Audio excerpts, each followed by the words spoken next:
大家好啊，又係我啊，歡迎大家收睇呢個達摩賽馬嗱頻道啊，達摩賽馬懶有料節目啊。咁啊，事不宜遲啦，喂，大家記得 subscribe 我 follow 我啲片啊，同埋等我幫大家做功課，咁啊，大家睇我啲片咧，可以慳翻唔少時間去跑馬噶啦。好，咁啊，事不宜遲啦，咁我哋即刻講講上次嗰個賽果先。咁我哋上次咧就俾咗3隻馬嘅，咁啊都幾得意嘅，幾有趣嘅。咁我哋首先第一場馬啦，就俾咗黃寶嚟嗰隻啦，會長之寶啦，咁啊呢隻鐵膽啦，咁啊都好順利。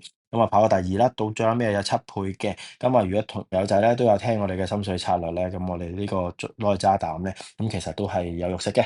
咁啊，但係第二場咧呢個嘅小黃魚咧就跑得唔係咁理想啦。咁啊，其實我個封面咧個 thumbnail 咧都有講啊，杜遠欣同埋黃寶嚟啊，咁啊發惡。其實哎呀，我都有諗過雙贏㗎呢隻杜遠欣呢隻㗎，咁但係前一場嘅。咁但係我覺得，唉，上幾次都搏衰咗，所以今次就冇搏到佢，唉。其實我播咗3次㗎啦，不過唔緊要，下次再精準啲啊，提供俾大家。咁之後嗰場嗰隻安都啦、布文琪啦、8場嗰隻，咁啊成個賽事就取消咗啦，因為有隻超冇想墮馬啦，咁啊所以就呢場馬就取消咗，咁所以可以話係一中一唔中咁啊一取消嘅。咁啊好啦，事不宜遲啦，咁啊今日即刻快啲去帶大家睇一睇今日嘅心水策略係咩啦。咁啊今日心水策略咧，咁啊第一場咧就會係俾呢個3場8號嘅焦點。咦，點解會紅色個字嘅咧？咁其實係因為咧上次啊，佢跑得係相當之出色啊，令我印象覺得好深刻，所以我即刻喺我呢個筆記入邊咧就 mark 低咗佢。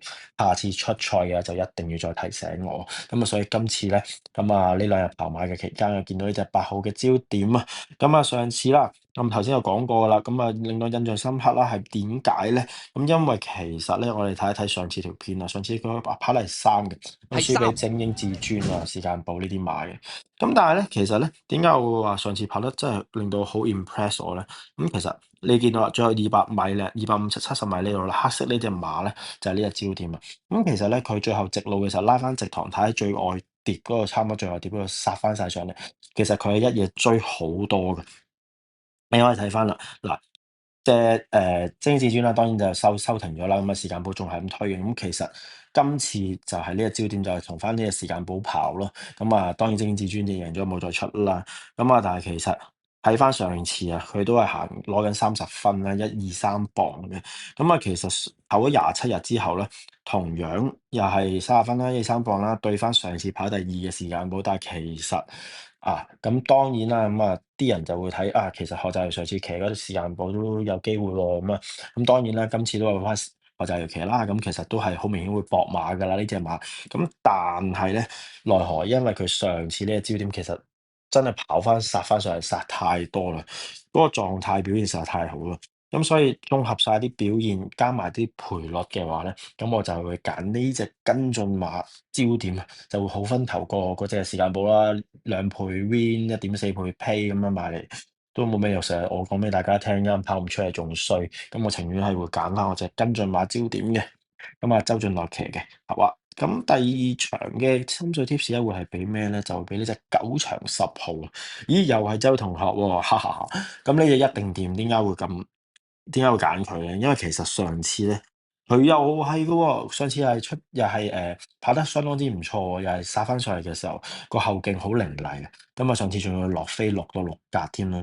咁啊，其實睇係十，翻上次條片先啦。咁其實一開始出閘其實嗱，你見到佢框框個閘箱，所以拖到最後11號呢一隻，咁啊冇辦法啦，咁啊攞唔到嗰個前置優勢啦，咁就唯有喺後邊啦。咁但係一路都係受困住喺啲馬群堆啦，咁啊一路喺度等3位，要等空位先走翻出嚟啦。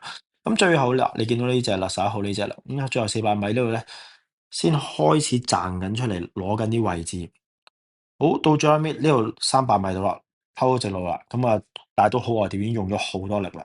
咁但係其實你睇下最後尾殺翻上嚟，係一夜殺翻6個馬位嘅，追翻個第4翻嚟嘅。咁啊，睇下同啲勇冠群英啊、人三星呢啲差唔多，真係俾多2步，其實佢衝翻上嚟係有嗱。你見到人三星啊、勇冠群啊呢啲，全部其實都已經係揮盡晒嘅。咁但係其實跟翻，如果佢上次呢個凌厲嘅表現啦，咁但係其實你睇翻。佢同隻天福一樣，佢嘅末段其實係快過標準時間好多嘅，咁所以其實佢係我覺得佢咁啊，上次其實表現得相當之唔錯啦。咁啊，然之後嗰次比賽完之後咧，再加咗課習加操啦。咁啊，嗰課習都試得相當之唔錯，幾精神嘅。咁今次咧，周同學騎啦，抽翻個5檔，咁啊用周同學再減2磅，睇下會唔會有驚喜啦。